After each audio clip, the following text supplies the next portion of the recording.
BMC के चुनाव तो हो गए, लेकिन अब लगातार सवाल है मेयर कौन होगा। इस बीच खबर आई कि एकनाथ शिंदे की शिवसेना ने एआईएमआईएम से समर्थन मांगा है और जवाब उन्हें क्या मिला, हम आपको बताएंगे। नमस्कार, आप देख रहे हैं न्यूज़ 18 का डिजिटल प्लेटफॉर्म। मैं हूं आपके साथ श्रुति श्रीवास्तव। 84 सीटों वाली मालेगांव महानगर पालिका में किसी एक पार्टी को बहुमत नहीं मिला है। इस्लाम पार्टी सबसे बड़ा दल बनकर उभरा है, लेकिन बहुमत से उनका गठबंधन 3 सीटें दूर है। यहाँ इस्लाम पार्टी ने 35 सीटें जीती हैं, सपा ने 5 सीटें जीती। दोनों को मिलाकर 40 सीटें होती हैं, जो बहुमत से 3 कम है। इस्लाम पार्टी और समाजवादी पार्टी ने मालेगांव महानगर पालिका चुनाव में गठबंधन किया था। इस बीच एआईएमआईएम के पूर्व सांसद इम्तियाज जलील ने दावा किया कि एकनाथ शिंदे की शिवसेना ने मालेगांव महानगर पालिका में सरकार बनाने के लिए उनसे समर्थन मांगा है।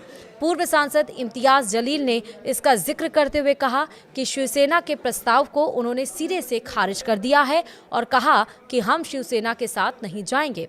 वहीं एआईएमआईएम ने मुस्लिम बहुल मालेगांव में 21 सीटों पर कब्जा जमाया और पार्टी दूसरे नंबर पर रही। यहां बीजेपी को 2, एकनाथ शिंदे की पार्टी को 18 और कांग्रेस को 3 सीटों पर जीत मिली है।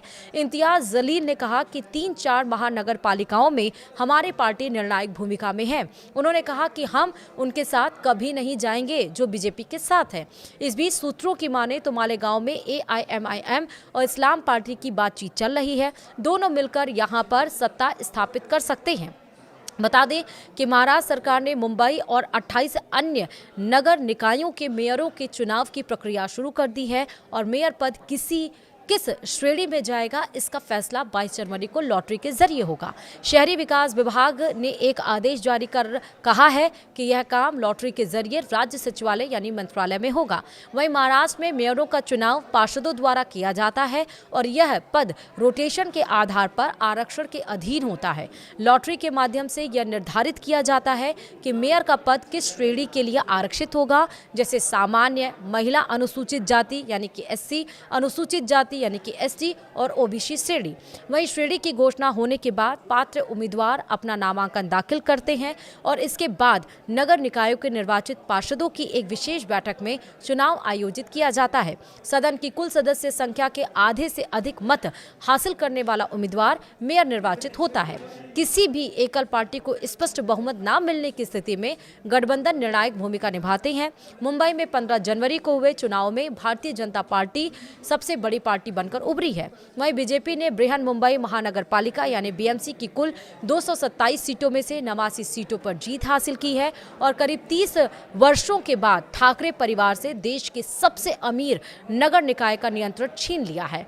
उप मुख्यमंत्री एकनाथ शिंदे के नेतृत्व वाली बीजेपी की सहयोगी शिवसेना ने 29 सीटें हासिल की हैं। राज्य के 29 नगर निकायों में हाल में चुनाव हुए हैं और अब क्योंकि 22 तारीख को ही ये क्लियर हो पाएगा कि क्या कुछ होना है, लेकिन कयास बहुत सारे हैं। जिसको जहां उम्मीद जग रही है वहां वो जा रहा है। सवाल ये भी आ रहा है कि एकनाथ शिंदे ने 2.5 साल का फॉर्मूला लगाया है, लेकिन एकनाथ शिंदे की मांग पर बीजेपी अभी फिलहाल चुप है। इधर एकनाथ शिंदे ने एआईएमआईएम से मदद मांगी है, तो उस पर क्या जवाब मिला है हमने आपको वीडियो में विस्तार से बताया। वीडियो में इतना ही। नमस्कार।